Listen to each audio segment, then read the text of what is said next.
The British colonial experience in Kenya, particularly the land alienation and the Mau Mau Uprising, is a profound and complex chapter in the history of the region. Here's an overview. In the late 19th century, Kenya became part of the British Empire following the Berlin Conference of 1884 to 1885, which divided Africa among European powers. The British East Africa Company, BEAC, initially controlled the region, but by 1895, the British government had assumed direct control, establishing the East Africa Protectorate. The British sought to exploit Kenya's resources and to establish settler agriculture. The fertile highlands of central Kenya, particularly areas like the Rift Valley and parts of Kikuyu land, were identified as ideal for European settlement. This marked the beginning of a process of land alienation, where traditional landowners were dispossessed of their land in favor of European settlers. The Land Ordinance of 1902 and subsequent legislation formalized land alienation. The British government designated vast tracts of land as Crown land, which allowed the administration to expropriate it from indigenous communities. The Kikuyu, Embu, Meru, and Kamba peoples, among others, were particularly affected. Land was often seized through legal means, but coercion and force were also used. The indigenous population was forced into native reserves, or tribal areas, which were often overcrowded and less fertile compared to the land they had been forced off. This displacement not only disrupted traditional ways of life, but also had severe economic impacts on the local communities. The British settlers established large-scale farms that produced cash crops such as coffee, tea, and sisal for export. The economic policies of the colonial government favored settler agriculture, leading to the exploitation of indigenous labor. Many Kenyans were employed on European farms under harsh conditions and with little pay, further entrenching their economic disadvantage. The Mau Mau Uprising. Origins and causes.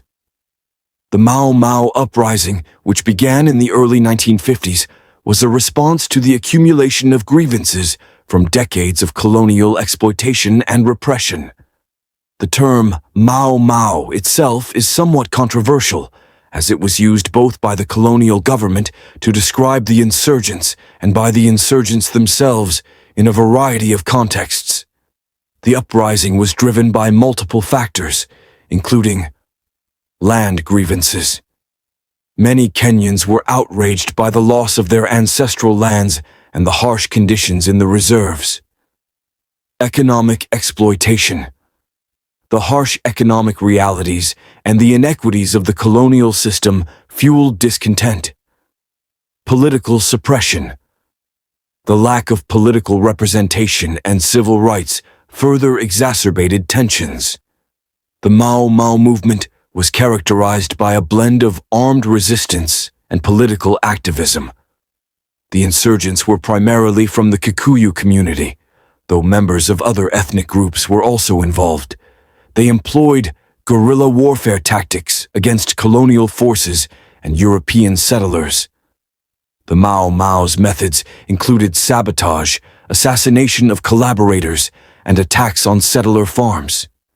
The British response was harsh and repressive, involving widespread arrests, torture, and the establishment of detention camps. The British colonial administration implemented a brutal counterinsurgency campaign.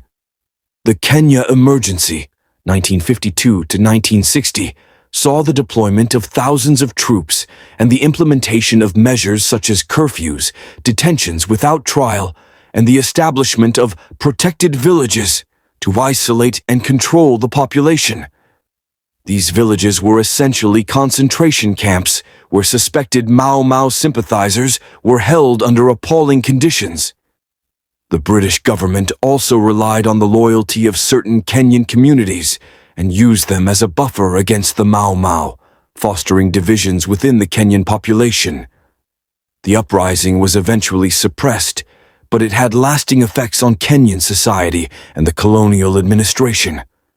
The brutality of the counterinsurgency campaign and the widespread human rights abuses eventually led to growing international and domestic criticism of British policies in Kenya. The Mau Mau Uprising significantly contributed to the erosion of colonial authority and accelerated the push for Kenyan independence. The struggle highlighted the deep-seated grievances of the Kenyan people and demonstrated their resilience and determination for self-determination. Kenya gained independence from Britain on December 12, 1963.